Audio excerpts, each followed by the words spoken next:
混账！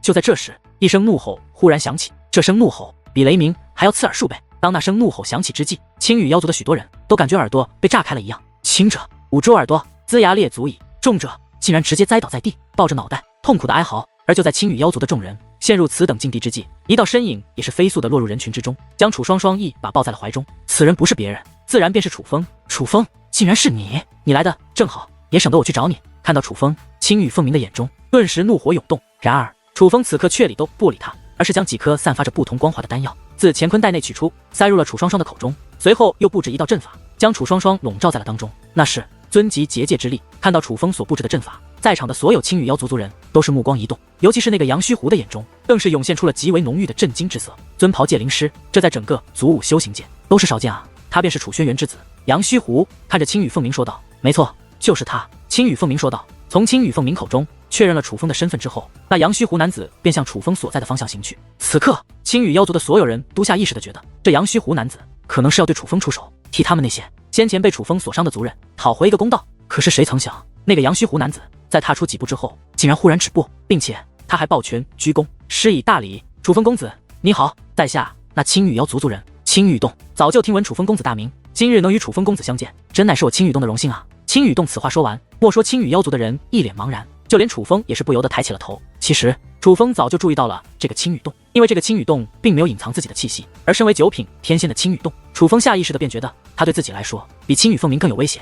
但是楚风没有想到，这青羽洞发现他之后，并没有直接对他出手，反而是对他抱拳施礼，如此的客气。最令楚风惊讶的是，他看向此刻的青羽洞，在青羽洞的脸上竟然是一脸的真诚。但哪怕如此，楚风也没有给青羽洞好的脸色，而是指着怀中的楚双双，冷声问道：“荣幸，你的荣幸便是折磨我的族人，这个误会真的是误会啊！”青羽洞也是有些尴尬：“青羽洞大哥，你在干嘛？”此刻，青羽凤鸣终于是忍不住开口了，他真是没有想到，青羽洞看到楚风之后会是这般的殷勤，这简直丢尽了青羽妖族脸面。凤鸣，你先不要说话，容我与楚风公子来说。青羽洞说完此话，便再度看向楚风道：“楚风公子，我承认这个姑娘是我族族人所伤，可是在此之前，你不也伤了我族族人吗？伤了你族族人，那还不是你族族人伤我楚氏天族的族人在先？”楚风反问道：“所以啊，这是误会，误会。楚风公子，咱们有话好好说。”青羽洞说道：“说个屁啊说，这个楚风，今日我必须废了他。”就在这时，青羽凤鸣终于忍不住了，就算不弄疯楚风，可是他也必须要给楚风一些颜色瞧瞧。正因如此，青羽凤鸣在说话之间，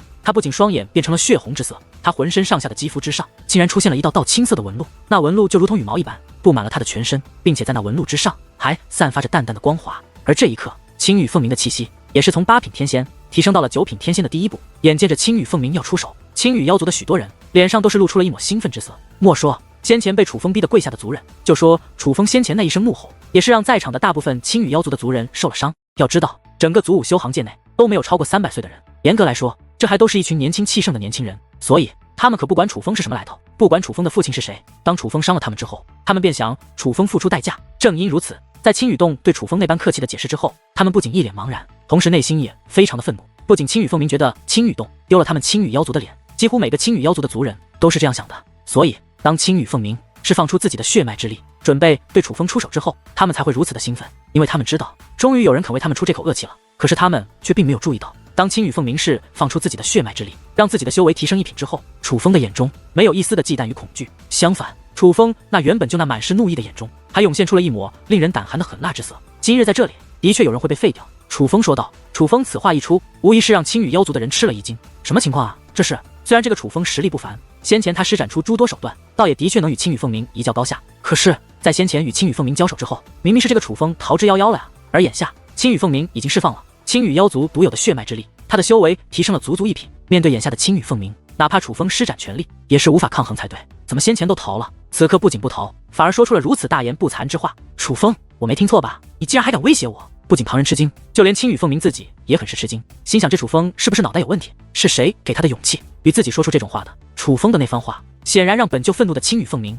变得更加的气愤了。然而对于青羽凤鸣的话，楚风只是冷笑一声，但眼中的杀意却是丝毫不减，那种目光很是阴冷，甚至让青羽凤鸣有一种很是不安且毛骨悚然的感觉。这便让青羽凤鸣更加的不爽了。对方明明是年板上的鱼肉，本该任由自己宰割，可此刻竟然如此轻蔑的看着他，却让他有了不安之感，这让青羽凤鸣难以忍受。楚风，你可真是不见棺材不落泪，既然如此，我就让你知道在此处到底是谁说的算。青羽凤鸣说话之间，磅礴的威压释放而出，是想要直接对楚风出手。凤鸣不得无礼，可就在这时，那青羽洞竟也释放出自己的气息，将青羽凤鸣的威压给挡了下来。青羽洞，你当真是要与我作对，阻我复仇？此刻，青羽凤鸣顿时暴怒，那一双眼睛布满了血丝，那个模样简直就是要杀人。虽然青羽洞修为在他之上，可若论天赋，他其实是在青羽洞之上的。他有着足够的信心，要不了多久就能超越青羽洞。之前尊重青羽洞，不过是敬重青羽洞是兄长，给青羽洞一个面子。可是现在，青羽洞竟然阻挠他收拾楚风，这便让他难以忍受。凤鸣弟弟，你听我说。青羽洞还想解释，可他话还未说完，楚风便开口了：这件事你不要管了，就算青羽凤鸣不找我算账，可是我双双姐的仇，我楚风今日也必须要报。今日的事你管不了，让我与青羽凤鸣来做个了断吧。楚风对青羽洞说道。你这听得楚风这样一说，青羽洞则愣住了。他之所以这样做，其实是为楚风好，可是楚风居然这样说，这则让他有些不知所措，不知该如何是好。滚开吧，你这样帮人家，人家都不领情，你还不快快滚远一点。今日虽然不知道你抽了什么风，要向着一个外人，但你真是丢光了我青羽妖族的脸面。青羽凤鸣对青羽洞咒骂道，看来青羽洞的举动当真是惹怒了他。随后青羽凤鸣便将那满是怒意的目光投向了楚风，心想着终于可以和楚风做个了断了。可是青羽凤鸣刚转过头来，便忽然惨叫一声。人们反应过来之际，便惊愕地发现已经释放出血脉之力的青羽凤鸣竟然趴在了地上，强大的力道竟然连那地表上坚不可摧的石头都被震出了无数道裂痕。这忽然间发生的一幕让人们感到不解，不解之际，人们将目光投向了楚风，这才发现此刻的楚风已经产生了变化，不仅额头之上浮现了一道雷霆涌动且霸气非凡的神字雷纹，在楚风的周身还萦绕着一把金剑以及一把金符，这剑与符皆是1米长，如守护神器一般围绕着楚风。与此同时，楚风的身上也是散发着金色的光华，那金色光华的气息竟与那剑与符完全相同，而这自然便是远古战剑与远古战符。楚风不仅施展出了神级雷纹，还融合了2大远古秘技。此刻楚风不仅修为提升1品，从8品天仙提升到了9品天仙，更是获得了逆战1品的逆天战力。正是他用威压将那青羽凤鸣压迫的趴在了地上。这家伙，他只是感受到楚风此刻的气息之后，青羽妖族的人却是不淡定了。先前他们与楚风接触，楚风也曾施展出过神级雷纹以及那逆天的秘技等手段来提升修为和战力。可是之前的楚风施展出这种手段后，修为也只是7品天仙，且拥有逆战1品的战力，勉强能与青羽凤鸣抗衡而已。但是此刻楚风可是9品天仙，并且同样还拥有着逆战1品的力量，这便说明楚风的真实修为根本就不是6品天仙，而是8品天仙啊！直到此刻，青羽妖族的众人才恍然大悟，他们终于知道为何面对释放出了血脉之力的青羽凤鸣，楚风还能这般有恃无恐了。搞了半天，他从一开始就隐藏了修为，你居然隐藏修为，你真是卑鄙！被压迫在地上的青羽凤鸣咬牙切齿的发出了一声极为不甘的怒吼。他觉得他上当了，被楚风所深深的欺骗。正因之前楚风隐藏了修为，才导致他大意，才让他口口声声的喊着要收拾楚风，结果却被楚风意念之间便压迫的跪在地上，不能站起。此时此刻，他觉得自己丢尽了脸面，而这全是拜楚风所赐。他对楚风当真已是恨之入骨，可是他却并不知道，楚风并非是隐藏了修为，而是在这短短的期间内就连续突破了2品修为，并且楚风能够如此快速的突破，还是凭借着那块青羽妖族苦苦找寻的仙金矿。但是楚风懒得与他们解释，也没必要告诉他们这一切，随他们怎么想吧，那不是重点，重点是楚双双。所以凭借威压将青羽凤鸣压迫在地之后，楚风便俯下身来，转身催动阵法，继续为楚双双疗伤。这一幕让青羽妖族的人一脸的茫然，他们不明白楚风已经压制了青羽凤鸣，可是口口声声喊着要报仇的他，却并没有立刻对青羽凤鸣出手。就这样，青羽妖族的众人一脸迷茫的观望着，就连那个修为在9品天仙的青羽洞也没有贸然出手替青羽凤鸣解围，而是等待着楚风，想知道楚风的目的究竟是什么。没过多久，那身负重创的楚双双在楚风的医治下，脸上的痛苦之色开始减缓，紧闭的双眼也是再度张开。住手，住手！我真的不是故意的，不是故意闯入你们的领地的，放过我吧，放过我吧！只是苏醒过来的楚双双却顿时露出了无比惊慌的神色，甚至是惊呼出声，看来他真的是被吓坏了。见状，楚风则是赶忙将楚双双抱在怀中，且将自己的柔和的力量强行灌输到楚双双的体内，让她的情绪平稳下来。双双姐，别怕，没事，过去了，都过去了。楚风一边向楚双双的体内灌输结界之力，一边安抚道：楚风弟弟，是你来救我了。楚双双的情绪稍微平稳后，终于意识到那紧紧抱着她的原来是楚风，她已经安全了。而确定那就是楚风之后，楚双双的情绪则是再度失控，她哇的一下就哭出来了，且钻到了楚风的怀中后，便紧紧地抓住楚风的衣衫，生怕再落到青羽妖族之人的手中一般。看着这样的楚双双，楚风则是更加的心疼。虽然与楚双双相识不久，可是这一路走来，以楚风对楚双双的了解，楚双双可不是一个脆弱的人，同样也不是一个矫情的人。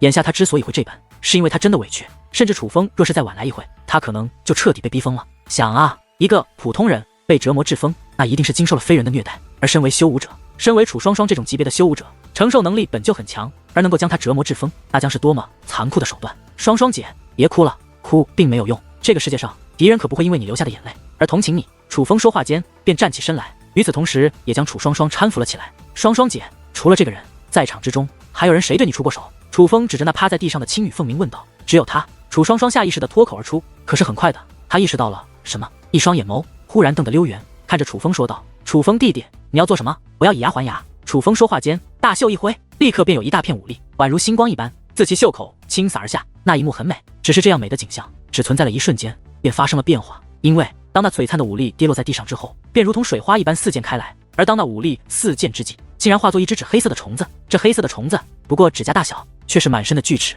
看上去非常的恐怖，也非常的恶心。这些虫子越来越多，眨眼之间竟然成千上万，密密麻麻，一层叠着一层的，向青羽凤鸣压迫而去。看着那迎面而来的虫子，青羽凤鸣脸都吓绿了，因为他知道，若是被那虫子吞噬，绝对没有好果子吃。楚风公子，请你住手！这一刻，久久未语的青羽洞终于开口了。他不仅开口阻拦了楚风，说话间还在其手中亮出了一把半成仙兵。说到底，还是青羽妖族之人。这青羽洞果真不会眼睁睁地看着楚风对青羽凤鸣做不利之事。青羽洞大哥，快帮我教训这个楚风，帮我教训这个卑鄙的家伙！这一刻，青羽凤鸣再度哀嚎起来。只是此刻的他已经不再咒骂青羽洞，反而是以祈求的语气，希望青羽洞能够为他做主。凤鸣，你住口！只是青羽洞并没有替青羽凤鸣教训楚风的意思，而是在呵斥青羽凤鸣之后，便看向楚风，只是还不待着青羽凤鸣开口，楚风便抢着说道：“你想说什么？我知道，所以你不用说了，因为今日我必须要惩治这青羽凤鸣一番不可，否则我没办法向我的双双姐交代。”听得此话，楚双双则是神经一紧，尽管被青羽凤鸣一番折磨之后，他也是非常的委屈，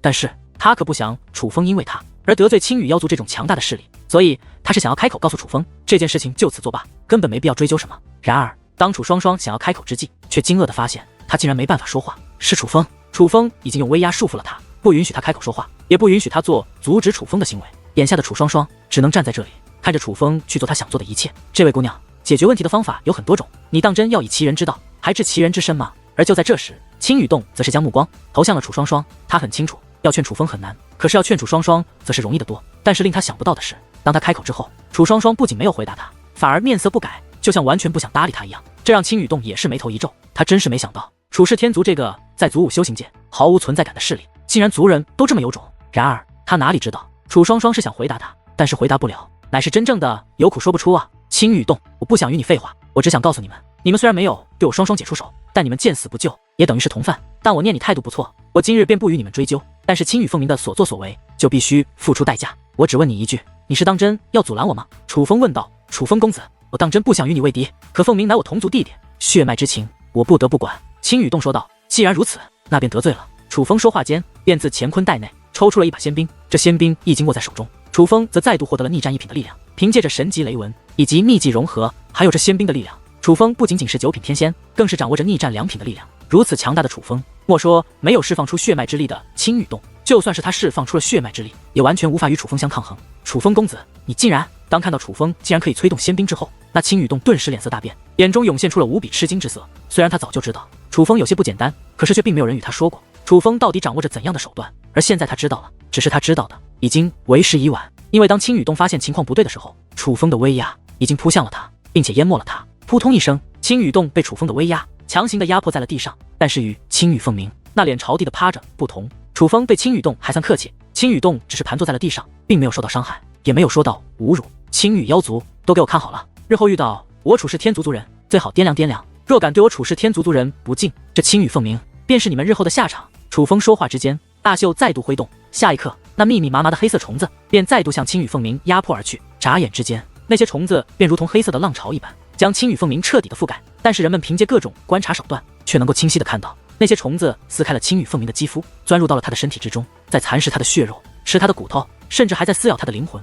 呀！住手！混蛋！住手！你快给我住手！不！一时之间，青羽凤鸣的惨叫声此起彼伏，撕心裂肺，就宛如正在承受着非人的折磨一般。可是事实上也的确如此，这不是好像，而是事实上，楚风的确是在用非人的手段折磨着青羽凤鸣，并且相比于青羽凤鸣对楚双双所使用的手段，楚风对他所使用的手段更为残忍，也更不人道，惨，非常的惨。此刻的青羽凤鸣当真是极惨，悲惨到青羽妖族的人都不忍心再继续看下去，但是却也没有人敢多说什么。他们已经见识到这个楚风是一个什么样的人了，他就是一个天不怕地不怕的主，完全不在乎他青羽妖族在这祖武修行界内的势力。面对这种混世魔王一般的存在，他们哪里还敢替青羽凤鸣求情？他们生怕开口求情之后，便落得与青羽凤鸣同样的下场。其实青羽洞倒是想要开口求情，只是他开口不了，因为他被楚风束缚得很是严密，他已经连说话的能力都没有了。在楚风的折磨下，青羽凤鸣起初还不停地咒骂，但是很快他便开口求饶，希望楚风能够放他一马。但是没用，他说什么都没用。楚风对待敌人从不心慈手软，楚风的狠辣，虽然他的朋友从未真正的了解过，但是对于敌人来说，那是致命的噩梦。眼下青羽凤鸣便彻底的领略了楚风的狠辣。很快的，青羽凤鸣便坚持不住，昏死了过去。但是尽管昏死了过去，但却依旧在承受着楚风所带给他的痛楚。此刻的青羽凤鸣就如同先前的楚双双一样，明明已经昏迷了过去，但却满面的痛苦之色。就这样过去了好一会之后，楚风才停止对青羽凤鸣的折磨。他大袖一挥，不仅钻入青羽凤鸣体内的虫子不见了，那压迫着青羽凤鸣以及青羽洞的威压也是随之而散。凤鸣弟弟恢复自由之后，青羽洞便一脸紧张的扑到了青羽凤鸣的身上，诊断他的伤势。青羽洞很清楚，青羽凤鸣乃是他青羽妖族最其中的后辈之一，青羽凤鸣是绝对不能出现意外的。不用担心，他没有疯，我只是让他领略了他带给我双双姐的痛楚罢了。楚风说道。听得楚风这样一说，青羽洞倒是松了口气，对楚风说道：多谢楚风公子手下留情，只是你不知道凤鸣他对我族的重要性，你今日伤了他，就算我不想追究，可我青羽妖族的其他族人也一定会追究，那就劳烦你回去实话实说，对青羽凤鸣出手的人是我楚风，若要追究便冲我楚风一人来，莫要伤及无辜。楚风说道。楚风公子是一个有担当的人，我青羽洞佩服，只是各有各的立场，怕是日后再见便是敌人了。青羽洞说道。那下一次见面我可就不手下留情了。楚风笑着说道。且说完此话，便身形一动，一阵微风拂过，楚风便与楚双双消失得无影无踪。青羽洞大哥，凤鸣他怎么样了？楚风走后，青羽妖族的人便立刻围了上来。这楚风真是狂妄，回头定要杀到他楚氏天族，让他付出代价。对，必须让他受到严惩，就算不能杀他，也要将他逼疯，待他年龄到了，离开了这祖武修行界，再取他狗命。看着昏迷过去的青羽凤鸣，不少青羽妖族的人都嚷嚷着要收拾楚风，替青羽凤鸣讨回公道。你们耳朵有问题！可就在此刻，青羽洞却是一脸阴沉的问向众人。被青羽洞这样一问，青羽妖族的众人则是一脸迷茫，不太明白青羽洞为何忽然问出这样的话。难道先前我与凤鸣说的，你们都没听到？的确，我们在祖武修行界内有诸位弟兄撑腰，离开祖武修行界，还有整个家族为我们撑腰。楚氏天族不配与我们抗衡，但是你们需要知道，楚风背后真正的靠山不是楚氏天族，而是楚轩辕，那是一个可以凭借一己之力便能将我青羽妖族铲平的人。青羽洞说道。听得青羽洞一番话后，众人都沉默了。记住，此次回去如实禀告一切，千万不得偏袒凤鸣弟弟，编造理由，尽量把此事化解，不要让族内的人再去找那楚风的麻烦。青羽洞说道。而青羽洞此话说完，众人也是纷纷点头表示赞同。可是他们这样做只是碍于青羽洞的实力和身份，并不是真的惧怕楚风的父亲。的确，楚轩辕的事迹他们都有所耳闻，可那又如何？修武者的世界，耳听未虚，眼见为实，他们只相信他们看到的，而不相信听闻的。况且这些妖族的人大多横行霸道惯了，容不得被欺凌，眼下他们受了委屈，就只想出口恶气，哪里顾得了那么多？所以他们点头也只是应付青羽洞罢了。其实青羽洞也明白这一点，所以才会在和楚风道别时告诉楚风青羽妖族可能会找他的麻烦，其实也是在提醒楚风小心一点。尽管早就猜到答案，可是青羽洞还是尽量做了自己能做到的。他这样做并非是怜悯楚风，他与楚风并无交集，他这么做不过是为了保全他的家族。楚风并不知青羽洞心中所想，也懒得去猜他心中所想。楚风现在担心的乃是楚清他们的安危。楚风并不能确定楚平、楚清等人是不是一直没有被青羽妖族的人发现。不过幸运的是，当楚风回到那仙河的尽头，虽然仙河不在了，可是楚平、楚清、楚浩言以及楚环宇等4人却都还在，并且他们4人竟然全部都突破了1品修为。由此可以看出，这仙河虽然存留的时间并不久，但是对他们的帮助却是不小。也正因修为突破全是靠着楚风发现了这仙河，所以楚平以及楚清都是对楚风感激的不得了。就连楚浩言和楚环宇也是对楚风道了一声谢，不管他们真心还是假意，但是至少态度摆在了这里。而楚风也是将楚双双所经历的事情以及自己对青羽凤鸣做的事情告诉了楚平等人。毕竟这次可以说是彻底得罪了青羽妖族，楚风必须让他们做好一个心理准备。真是抱歉，给大家添麻烦了。楚风对楚平说道。楚风弟弟，千万别这样说，你与他们本无过节，你出手也是为了我们，应该是我们谢你才对啊。况且青羽妖族向来霸道，就算你不收拾他们，他们也未必会放过我们。楚平赶忙安抚道。楚风弟，楚平大哥所说在理，这件事不怪你，你是为了我们才会这般，就算他们真找麻烦，我们与你一起担着。楚清也是开口说道。男子汉大丈夫，能屈能伸，要不然我们先躲起来，反正祖武修行界这么大，总有我们容身之地，待我们修为强大起来再找他们摊牌。以楚风的天赋，要不了多久他们便没办法难为我们。对，我觉得楚环宇说的方法可行，就连楚环宇和楚浩言也是纷纷开口，虽然他们没有表态要与楚风共同承担责任，但却也算是提出了一个应对青羽妖族的方案。其实事情倒也没有大家想的那么糟糕。可能还有回旋的余地。只是这件事，怕还是要楚风弟弟出马才行。楚平忽然对楚风说道：“回旋的余地？楚平大哥，到底是怎么回事？”听得楚平这样一说，楚青与楚双双等人几乎同时问道：“在祖武修行界的东域，青羽妖族的确算得上是强大的势力，但却并不是最强大的，也有一些势力可与青羽妖族抗衡。其中一个势力便是东郭天族。”楚平说道。东郭天族，听得这4个字，楚双双以及楚青等人都是目光一动，似是隐约间想到了什么。相信你们也都知晓，东郭天族与我楚氏天族世代交好，而东郭天族与我楚氏天族在祖武修行界内本来也是肝胆相照，尤其在咱们这一代，东郭天族的小辈之中人才辈出。别看咱们楚氏天族在祖武修行界内甚是狼狈，可是东郭天族可是混得风生水起，是祖武修行界东域内公认的3大势力之一。原本在东郭天族的关照下，我楚氏天族虽弱，可在这东域也是没人敢欺压咱们。楚平说道。那为何现在东郭天族不关照咱们了？莫非是因为咱们楚氏天族始终未能崛起，所以便看不起咱们了？楚浩言问道。且在其问这话的时候，话语之中隐隐间还散发着不爽的味道。不仅是他，此刻楚桓宇的脸色也很不好看。这也不能怪他们，毕竟本是肝胆相照的联盟，结果却因为一方落寞而选择放弃，这实在是不厚道。这件事真的不能怪东郭天族，东郭天族原本待咱们不薄，是怪咱们楚氏天族了。话到此处，楚平一脸惭愧。楚平大哥，到底怎么回事？楚风问道。而随后，楚平便将事情的经过一五一十的全部告诉了楚风他们。原来，当初的东郭天族在这祖武修行界内，不仅仅庇护着楚氏天族，甚至遇到一些修炼的机会，也会带着楚氏天族。尽管他们不会与楚氏天族平起平坐，但是在那种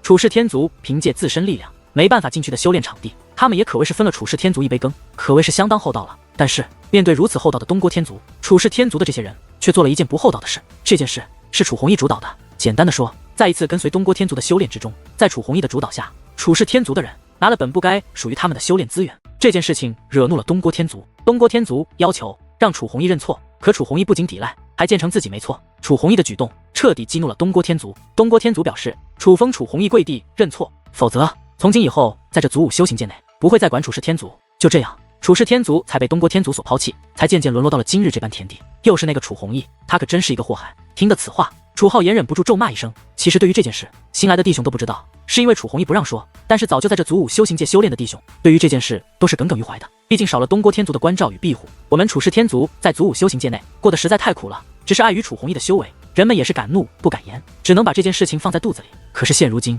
我想我们必须主动去向东郭天族寻求和解了。楚平说道。楚平大哥，想让我去提出和解？楚风问道。解铃还须系铃人，当年东郭天族并没有难为楚弘毅，甚至都没有对他动手，而是希望他能自己承认错误，并且东郭天族的话中之意也是，只要楚弘毅愿意承认错误，那么他们就愿意继续关照我们。楚平说道。只是道歉而已，没有其他的。楚桓宇问道。只是主动道歉便可以。当然，若是楚弘毅自己不愿意，我们族内有人可以胁迫他道歉认错，也是可以的，但必须是我楚氏天族有人站出来，东郭天族绝对不会施以强硬手段。楚平解释道。只是道歉而已，这楚弘毅居然不愿意，他还是真够有骨气的。楚浩言感叹道。有骨气？依我看，只是对联盟势力有骨气，对待那些敌对势力，搞不好怂到姥姥家。楚桓宇不以为然。而对于楚桓宇的这番话，楚平则是一脸苦笑，那番无可奈何的模样，倒也是验证了楚桓宇的话是真的。看得出来，楚弘毅就是一个欺软怕硬的主，别人对他好，他不领情，但别人若是对他他反而就接受了。楚平大哥，你既然知道楚弘毅的为人，就不该再护着他。这样的人，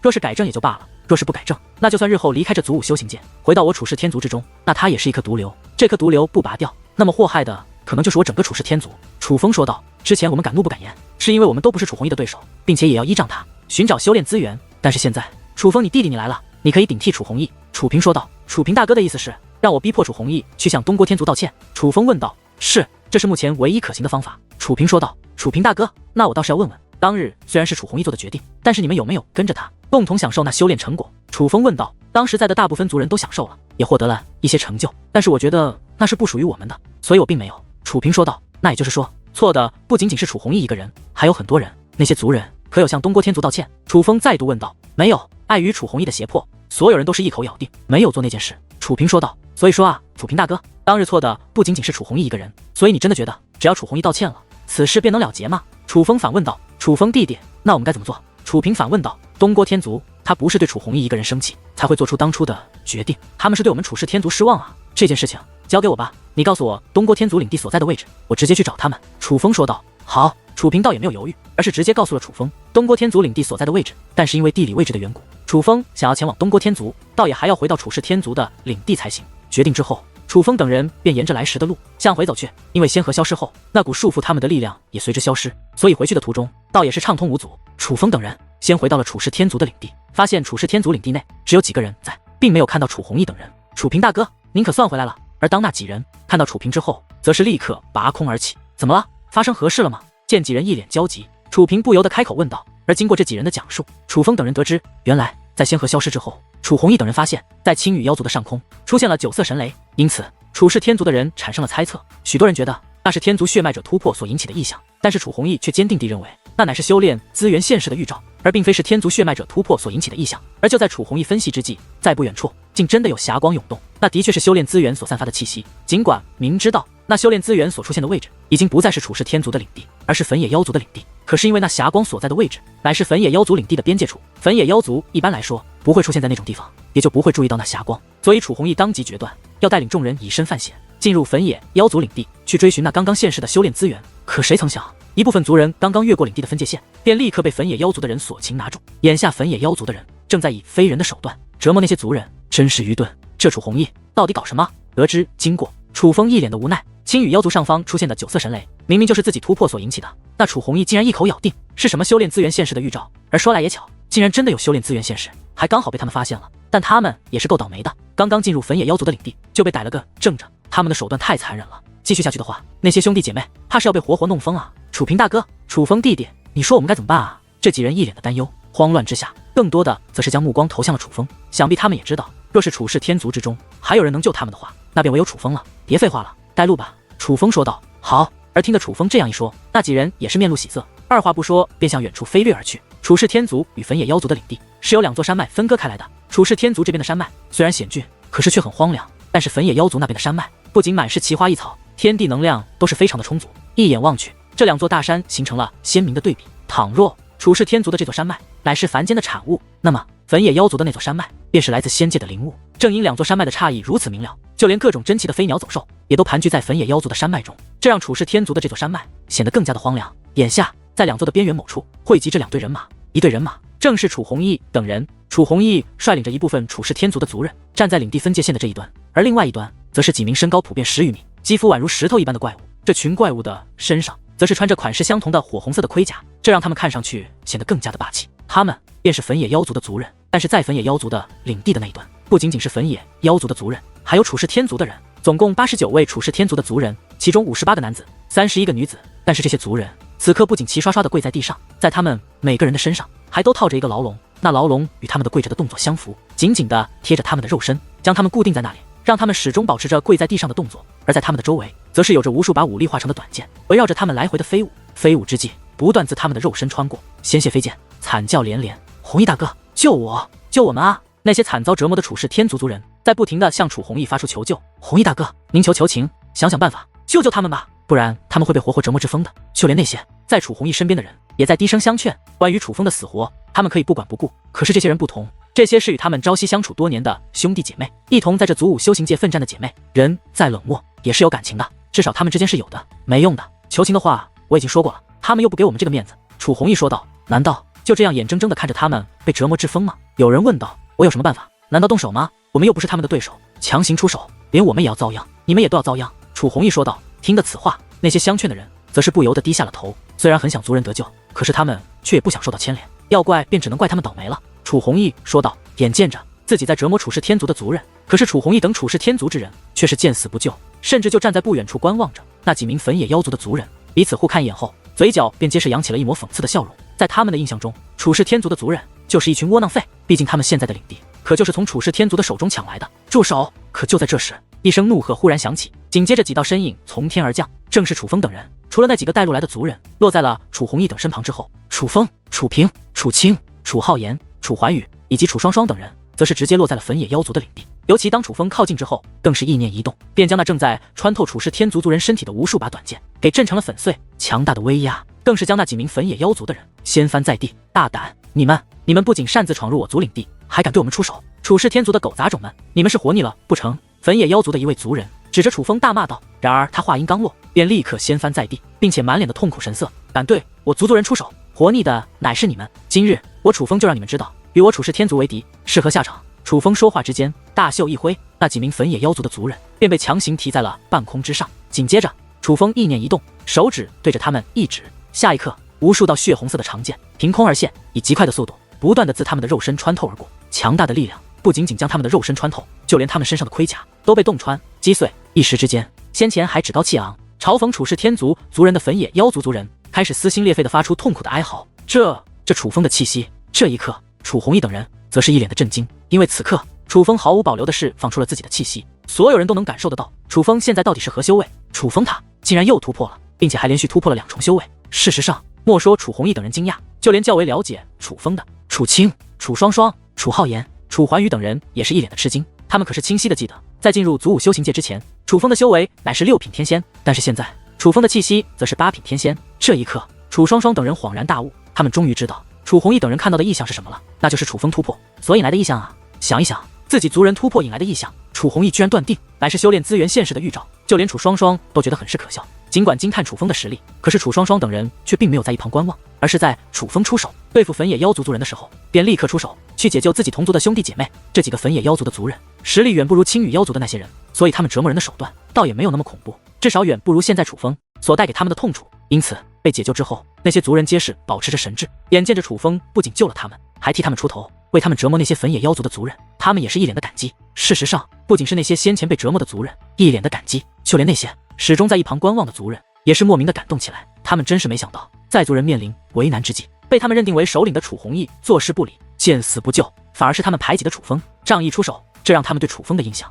产生了极大的变化。楚风，你疯了吗？你知不知道你在做什么？你这样做可是在害我们所有的族人。可就在这时，楚弘毅却是指着楚风怒吼一声：“你说什么？我疯了！”听得此话，楚风顿时剑眉倒竖，看向了楚弘毅：“你对粉野妖族族人出手，他们绝对不会善罢甘休，你此举连累了我们所有人。”楚弘毅指着楚风说道：“原来你是怕连累，所以你才眼睁睁地看着我族人被人折磨而坐视不理的，对吗？”楚风反问道。听得此话，楚弘毅则是不知该如何辩驳。楚弘毅，你仔细看看，这些可都是我楚氏天族的族人，是你的兄弟姐妹，体内流淌着与你一样的血脉。楚风指着那些先前惨遭折磨的族人说道：“他们被人折磨时，你连一个屁都不敢放。可是当我出手去教训折磨他们之人的时候，你竟然对我大吼大叫。楚弘毅，我今日只问你一句话，你到底还是不是楚氏天族族人？你也给我问问你自己，你还配不配做楚氏天族的族人？”楚风指着楚弘毅，一字一句地问道，他的声音铿锵有力，如雷鸣炸响，他字字如剑，穿透着楚弘毅的内心，以及在场所有楚氏天族族人的内心。楚弘毅哑口无言，气得瑟瑟发抖，却又什么都说不出来。他没有办法辩驳，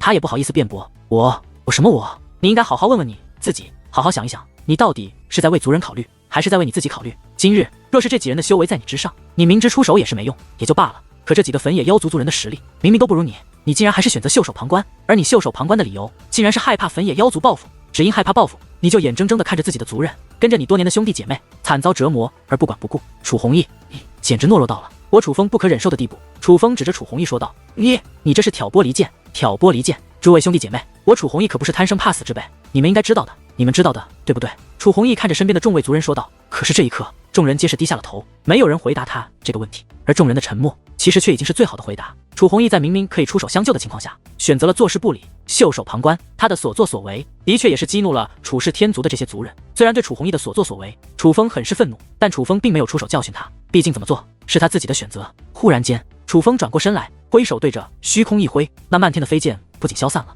那被定在虚空之上的几个也是自半空之上跌落而下。落下之后，他们便赶忙跪在地上，向楚风磕头求饶：“对我认错有何用？你们需要认错的乃是他们。”楚风指着那些先前惨遭折磨的族人说道：“我错了，您大人有大量，饶过我们吧。”而这些粉野妖族的人倒也毫不犹豫，立刻便向那些楚氏天族的族人磕头求饶。这一幕不只是那些先前被折磨的，在场的所有楚氏天族的众人皆是感到惊讶。他们真是没想到，向来高高在上，甚至都不把他们当人看的粉野妖族，有一天会对着他们磕头求饶，呈现出如此卑微的姿态。这让已经习惯了低人一等的他们，内心深处燃烧出了一种熄灭已久的火焰。那是一种高傲的自豪之感，那是一种消失已久的自信。那种感觉他们都曾拥有过。当年在大千上界，他们便是高高在上，只是来到这祖武修行界后，离开了家族的庇护，他们只能靠他们自己。而面对众多比他们强大的人，比他们狠辣的人，他们的高傲渐渐被抹平了，有的只是深深的自卑。可是今日，楚风却将他们那已经熄灭的高傲和自信重新点燃了。滚吧，回去之后告诉你们的族人，我楚风要不了多久便会登门拜访。楚风说道。而见楚风肯放他们离开，那些粉野妖族的几人